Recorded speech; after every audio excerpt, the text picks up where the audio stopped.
কতদিন গ্রামে আসি না। গ্রামের এই ভিজে মাটির গন্ধ, পশু পাখির ডাক, খোলা হাওয়া, শহরে কি আর এসব পাওয়া যায়? কত করে বললাম সকলকে আমার সাথে আসতে, কিন্তু কেউ রাজি হলো না। বসে আছি সেই সকাল থেকে। এরপর বার দু এক অবশ্যই গাড়ি বদল হয়েছে, কিন্তু গ্রামটা না শহর থেকে অনেক দূরে। যাতায়াত করতে করতে গোটা একটা দিন লেগে গেল। যাকে অবশেষে যে গ্রামে পৌঁছাতে পারলাম এটাই বেশি। আমার নাম সরোজ। বহুদিন পরে গ্রামে এসেছি বেড়াতে, তাও আবার সবার সাথে এক প্রকার যুদ্ধ করে। এত বছরে গ্রামটা খানিকও বদলায়নি, যা দেখেছিলাম সেরকমটাই রয়েছে। এসে পৌঁছাতে পৌঁছাতে বেশ রাত হয়ে গেল, তাই হাতের কাছে কোনো ভ্যান ট্যাক্সিও পাচ্ছি না। অগত্যা হেঁটেই যেতে হবে। বাড়ি অবশ্য বেশ খানিকটা কাছেই, হেঁটেই পৌঁছে যাওয়া যাবে। আকাশে আজ চাঁদটা একদম পূর্ণ। আলোর ঝকমাকানিতে পুরো গ্রাম যেন নিজের রূপ মেলে ধরেছে। সেই আলো ধরে আমি সামনে এগোচ্ছি। আমি যে রাস্তা দিয়ে যাচ্ছি তার পাশ দিয়েই সরু নদী বয়ে গেছে। খানিক দূরে নদীর পাড়ে কে যেন একটা বসে আছে দেখলাম। হুট করে কেউ দেখলে নির্ঘাত ভয়ে উল্টো দিকে দৌড় দিবে। তবে তার চেহারা স্পষ্ট হতেই ভয়টা কেটে গেল। এ যে আমার হরণ দাদা। এই কে ওখানে? কথা বলছেন না কেন? কে বসে আছে ওখানে এই অন্ধকারে? মাছ ধরতে হলে অন্ধকারে চুপচাপ বসে থাকবো না, কি নদীকে নেমে লাফাবো? হ্যাঁ, হতভাগা কোথাকার। কে? হরণ দাদা, তুমি বসে আছো ওখানে? হ্যাঁ রে, আমি। তা একদিন পর কোত্থেকে এলি? আমাদের তো ভুলে গেছিস। আরে হরণ দাদা, কি যে বলো না, তোমাদের সবাইকে মনে রেখেছি তবেই না এই গ্রামে এসেছি। কেউ তো আসতে দিতে যাচ্ছিল না। বাড়ির সবাই কেমন আছে তোর? শুনেছি নতুন বিয়ে করেছিস। হ্যাঁ, আর কি, বাড়ির সবাই ভালোই আছে। তো তুমি এত রাতে এখানে বসে বসে মাছ ধরছো কেন? পাগল ছাগল মানুষের কি কোনো ঠিক আছে রে? যখন যা মন চাই সেটাই করি। দেখ না, কিছুক্ষণ আগেই মনে হলো মাছ ধরতে হবে, অমনি বসিখানি কাঁধে তুলে এখানে চলে এলাম। আমি বরং এখন তাহলে বাড়ির দিকে যাই হরদা, বেশি রাত হয়ে গেলে আবার মুশকিলে পড়ে যাব। ঠিক আছে, যা।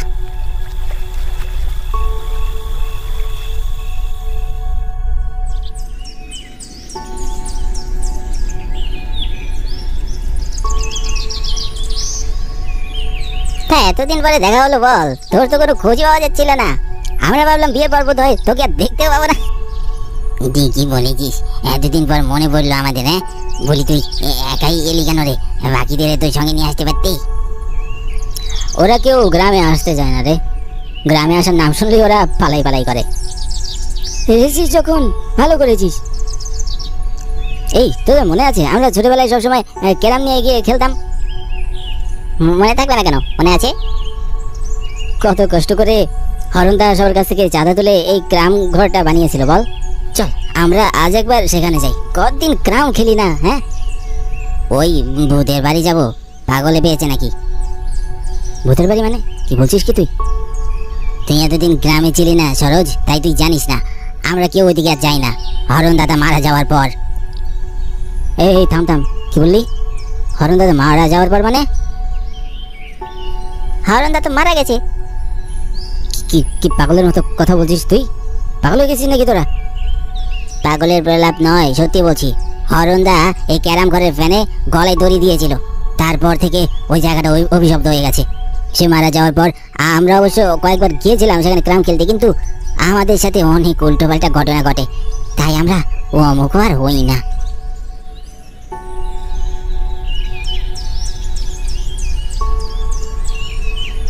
ওরা কি বললো তার কোনো কিছুই আমার মাথায় ঢুকলো না। উপরন্তু মাথাটা এলোমেলো করে দিচ্ছে সেই ঘটনাটা, যেটা আমি গ্রামে ঢোকার শুরুতে ঘটেছিল। হরণদাস যদি মারা গিয়ে থাকে, তাহলে আমি তখন কার সাথে কথা বলছিলাম? সবাই মিলে আমাকে বোকা বানাচ্ছে না তো? হ্যাঁ, আমি সব ভূত প্রেতে কখনোই বিশ্বাস করি না, আর কুসংস্কার বিশ্বাস করার প্রশ্নই তো আসে না। আমি হাঁটতে হাঁটতে কখন যে হরণদার বাড়ির কাছে পৌঁছে গেলাম। মনের ভিতর তখনও টিপটিপ করছিল। বারবার মনে হচ্ছিল আমার আশেপাশে কেউ আছে। আমি যতবারই পিছনে তাকাচ্ছিলাম, কাউকেই দেখতে পাচ্ছিলাম না। হরণ দাদার বাড়ির চারপাশের পরিবেশ একদম নিশ্চুপ।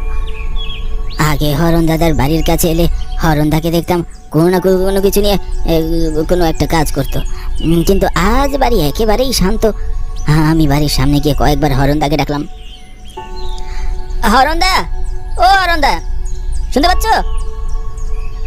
ভিতর থেকে কোনো আওয়াজই এলো না। হঠাৎ করে মনে হলো আমার একবার সেই ক্যারাম ঘরে যাওয়া উচিত। গায়ের সকলে মিলে আমাকে বোকা বানাচ্ছে নির্ঘাত। এতদিন ধরে গায়ে আসেনি, তাই হয়তো সকলে আমাকে বোকা বানিয়ে এটা শোধ নিচ্ছে। এখানে কেউ না থাকলেও নিশ্চয়ই ক্যারাম ঘরে হরণদা ঠিকই আছে। আমি এক কাজ করি, বরং আমি ক্যারাম ঘরে যাই। চারপাশে তখনও প্রায় অন্ধকার নেমে এসেছে। সকল পশু পাখি নিজের বাড়ি ফিরে যাচ্ছে। চারপাশ কেমন যেন কুমুট বেঁধে আছে। হাঁটতে হাঁটতে আমি যখন ক্যারাম ঘরে পৌঁছে গেলাম, তখন দেখলাম পুরোপুরি রাত হয়ে গেছে। ক্যারাম ঘরের চারপাশটা কেমন যেন অস্বাভাবিক দেখতে লাগছে। সময় হয়েছে সবে সন্ধে, কিন্তু দেখে মনে হচ্ছে যেন গভীর রাত। দরজায় হাত রাখতেই কুট করে খুলে গেল ক্যারাম ঘরের দরজা। দরজা খুলতেই প্রথমে একটা চাপা গন্ধ নাকে ভেসে আসে। বহু বছর বন্ধ থাকলে ঘরের অবস্থা যেমন থাকে ঠিক তেমন। ঘরের ভিতর ঢুকতে দেখলাম, তবে আমাকে যে বললো ওরা এখানে ক্যারাম খেলতে আসে না। আমি ঠিকই ধরেছিলাম, নির্ঘাত ব্যাটারা আমাকে বোকা বানানোর চেষ্টা করছে। কিন্তু হরণদা আর তার পাশে একজন হাট্টা কাট্টা গরনের লোক, ওদের দুজনের মধ্যে কিছু একটা নিয়ে বেশ গোলমাল পেকেছে, দেখেই বোঝা যাচ্ছে। নিরুদা, এটা কিন্তু তুমি একদম ঠিক বললে না। আমি কোনোভাবেই হারিনি। নেশা করতে পারি, কিন্তু এখনো নেশা করিনি যে আমি ভুলে যাব। তবে কি তুই আমি অন্ধ বলছিস? মুখ সামলে কথা বলিস হরণদা, শিগগিরই আমার টাকা বের কর। আমি তো হারিয়েনি খেলায়, তবে কিসের টাকা দেব? হারিসনি মানে আলবা ধরেছিস, এই কোণে আমার টাকা দিয়ে বলছি।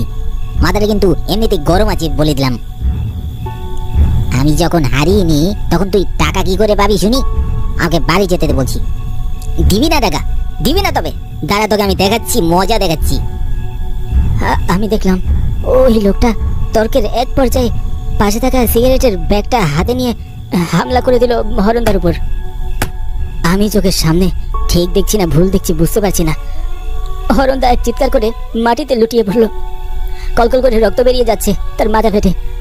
আরে আশ্চর্যের ব্যাপার হলো, আমি দেখলাম আস্তে আস্তে সব যেন কেমন অদৃশ্য হয়ে যাচ্ছে।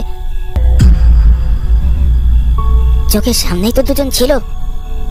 হঠাৎ করে আমার চোখের সামনে ভেসে উঠলো এক হাড় হিম করা দৃশ্য। আমি দেখলাম সামনে কেরাবের উপর ফ্যানটায় হরণদার লাশ জ্বলছে। আমি আমি যেন আকাশ থেকে বললাম। ভয়ে আমার কপালের চারপাশে বিন্দু বিন্দু ঘাম উঠে শুরু করলো।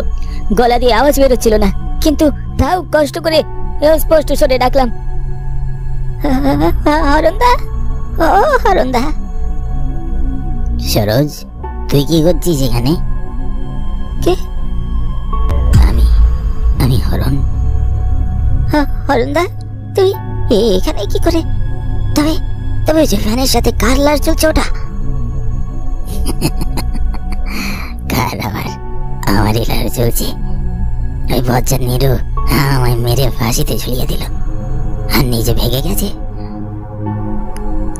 কি সব হচ্ছে এগুলো? আমি তো কিছুই বুঝতে পারছি না। তোমাকে দেখতে এমন লাগছে কেন? গলায় ওটা কিসের দাগ? মরা মানুষকে আবার কেমন লাগবে রে? আমি এখন কোথায় থাকি জানিস? মৃত্যুপুরীতে। তুই যাবি? আমার সঙ্গে যাবি? কি বলছো কি তুমি? কি বলছো এসব? ঠিকই বলছি। তোকে ওদিকে ঘুরিয়ে নিয়ে আসি। চল।